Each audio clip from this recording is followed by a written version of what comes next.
Assalamualaikum warahmatullahi wabarakatuh. Kami dari kelompok 4 akan mempresentasikan hasil kerja kelompok kami tentang fungsi pemantauan, penilaian, dan pengawasan. Kelompok kami terdiri dari saya sendiri, yaitu Nelly Afrilia Nur Putri, Putri Dwi Anita Sari, Putri Vindian Ningtyas, dan Ratna Muniro Huda Hanum.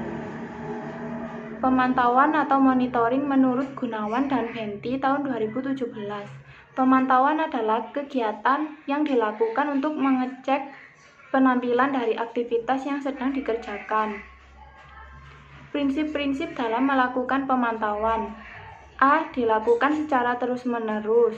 B. Menjadi umpan balik terhadap perbaikan kegiatan program organisasi. C. Memberi manfaat terhadap organisasi dan pengguna produk atau layanan.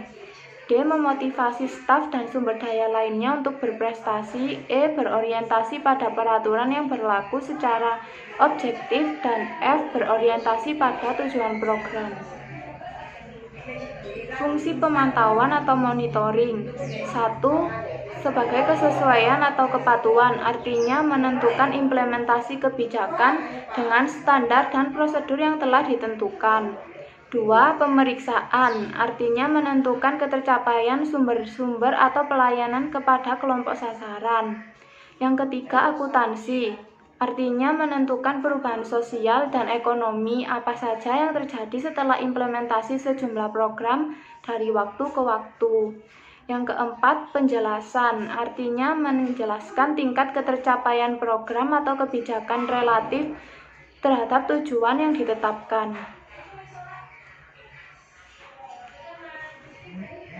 Tujuan pemantauan. Dalam Gunawan dan Benti 2017, tujuan pemantauan atau monitoring adalah A. Mengumpulkan data dan informasi yang diperlukan. B. Memberikan masukan tentang kebutuhan dalam melaksanakan program. C. Mendapatkan gambaran tingkat pencapaian atau perkembangan. D. Memberikan informasi tentang metode yang digunakan untuk melaksanakan kegiatan. E. Mendapatkan informasi tentang adanya kesulitan dan hambatan selama kegiatan. Dan F. Memberikan umpan balik sebagai sistem penilaian program. Jenis-jenis fungsi pemantauan.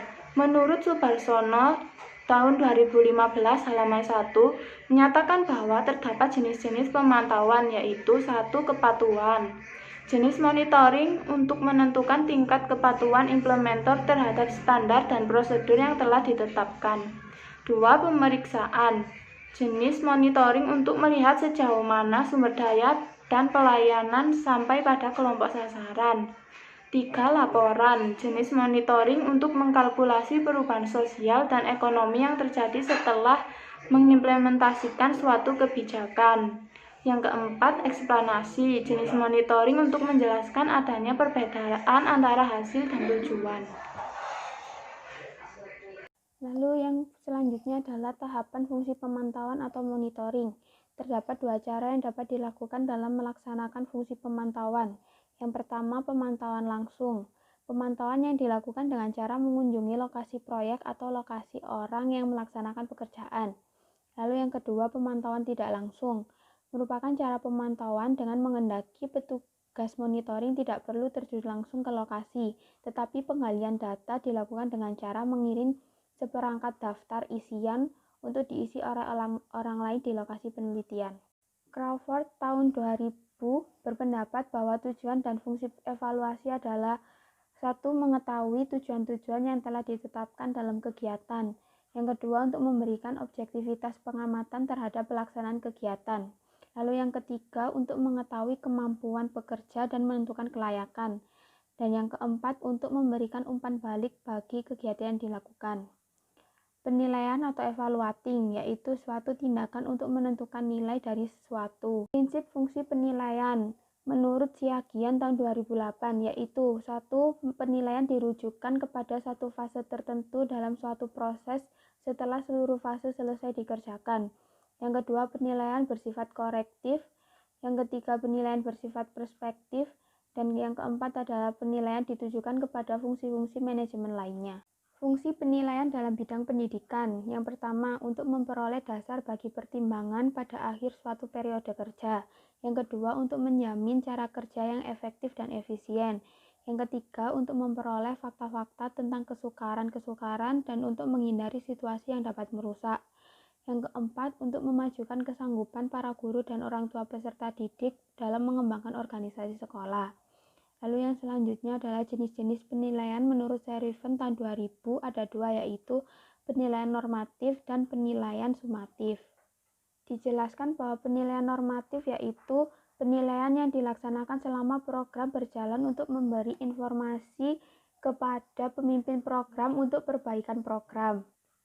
Lalu yang selanjutnya adalah penilaian sumatif. Penilaian ini dilaksanakan pada akhir program untuk memberi informasi. Tahapan fungsi penilaian atau evaluating menurut Anas dan Daryanto tahun 2001. Yang pertama, penyusunan rencana evaluasi, yaitu tahap untuk mencari data yang relevan. Lalu yang kedua, menghimpun data. Yang ketiga, melakukan verifikasi atau penilaian terhadap sumber data. Yang keempat, mengolah dan menganalisa data. Yang kelima, memberikan interpretasi atau menafsirkan fakta menjadi satu kesatuan dan mengumpulkan data. Yang keenam adalah tindak lanjut hasil evaluasi. Pengertian pengawasan. Pengawasan merupakan suatu proses untuk menerapkan pekerjaan apa yang sudah dilaksanakan, menilainya, dan mengoreksi dengan maksud supaya pelaksanaan perencanaan tersebut sesuai dengan rencana yang disepakati. Handoko tahun 2009 menyatakan bahwa pengawasan merupakan sebagai proses untuk menjamin bahwa tujuan-tujuan organisasi dan manajemen telah tercapai. Nawawi mengemukakan bahwa dalam bidang pendidikan, pengawasan identik dengan kegiatan supervisi, yakni menilai, meninjau, menilik, dan menilai dari atas atau yang dilaksanakan oleh pihak atasan, orang yang memiliki kelebihan terhadap perwujudan kegiatan dari hasil kerja bawahannya. Hal-hal yang memengaruhi pengawasan. 1. Waktu yang dipergunakan untuk pengawasan. 2. Kapasitas mental dan daya pribadi pengawas.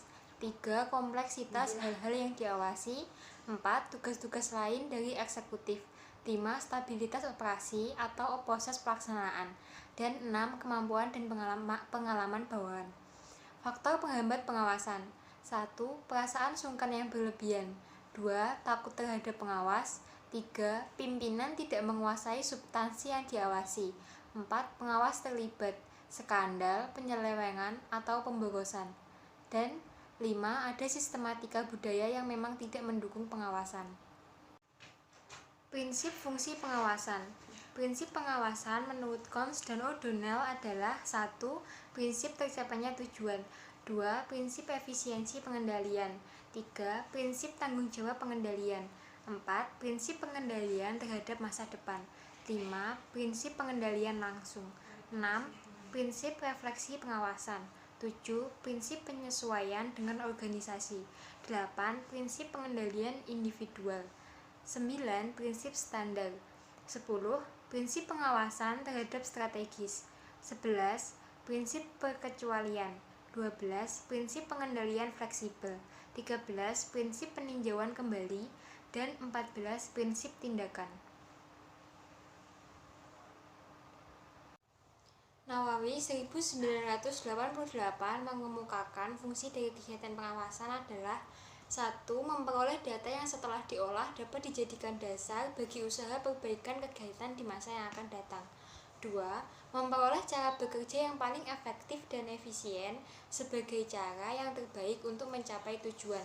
3. Memperoleh data tentang hambatan-hambatan dan kesukaran-kesukaran yang dihadapi agar dapat dikurangi atau dihindari. 4. Memperoleh data yang dipergunakan untuk meningkatkan usaha pengembangan organisasi dan personil dalam berbagai bidang. Dan 5.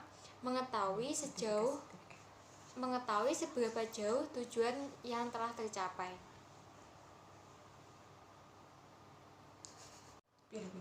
Tujuan pengawasan adalah mengawasi semua aktivitas yang dilaksanakan dalam organisasi agar sesuai dengan tujuan yang ditetapkan. Memastikan anggota organisasi melaksanakan tugas dan menjamin pekerjaan tersebut sesuai dengan standar kualitas yang ditetapkan.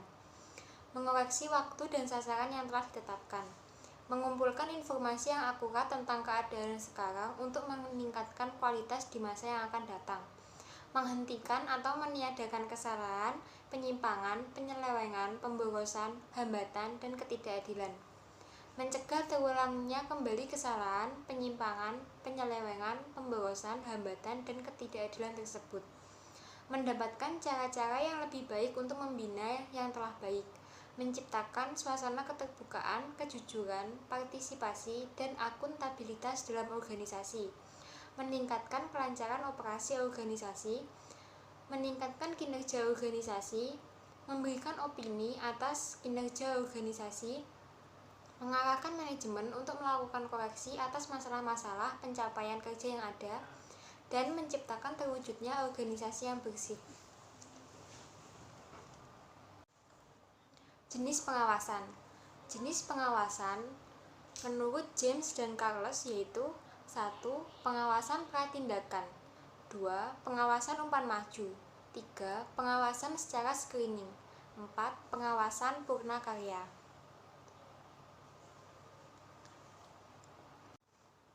Pengawasan menurut Direktorat Tenaga Kependidikan yaitu 1.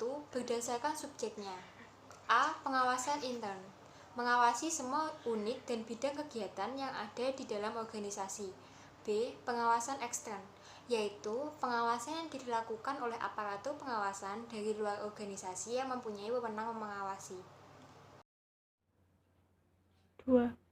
Pengawasan berdasarkan waktunya. Pengawasan terus-menerus. Pengawasan yang tidak tergantung pada waktu tertentu, lebih merupakan kegiatan pengawasan rutin. Pengawasan berkala.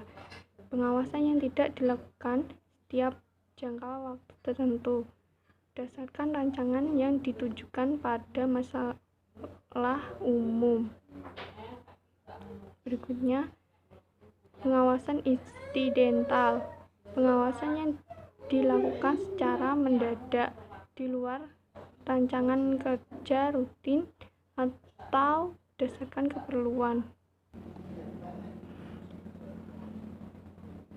Pengawasan menurut Herujito ada 4, yaitu 1. Mengawasi langsung di tempat atau personal inspection.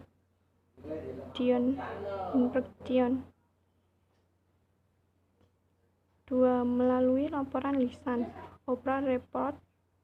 3. Melalui tulisan, write report. Dan 4. Melalui penjagaan khusus, control by expedition. Jenis pengawasan yang dilakukan oleh organisasi. 1.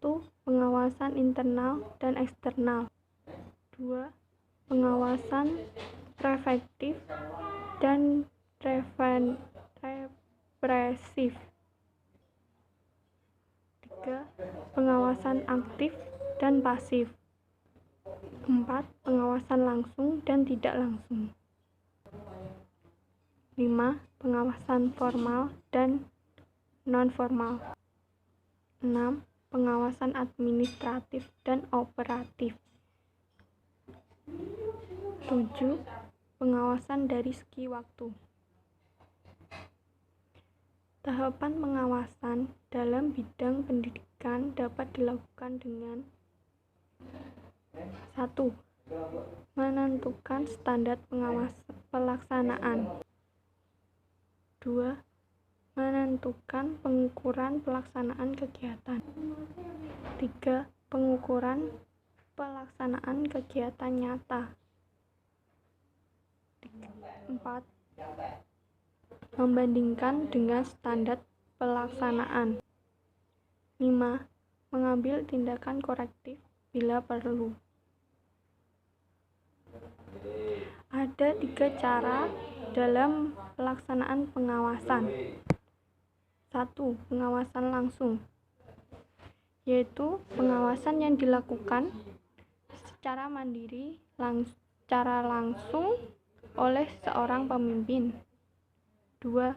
Pengawasan tidak langsung, yaitu pengawasan jarak jauh melalui laporan oleh bawahan. 3. Pengawasan berdasarkan kekecualian, yaitu pengawasan yang dikhususkan untuk kesalahan luar biasa dari hasil atau standar yang diharapkan.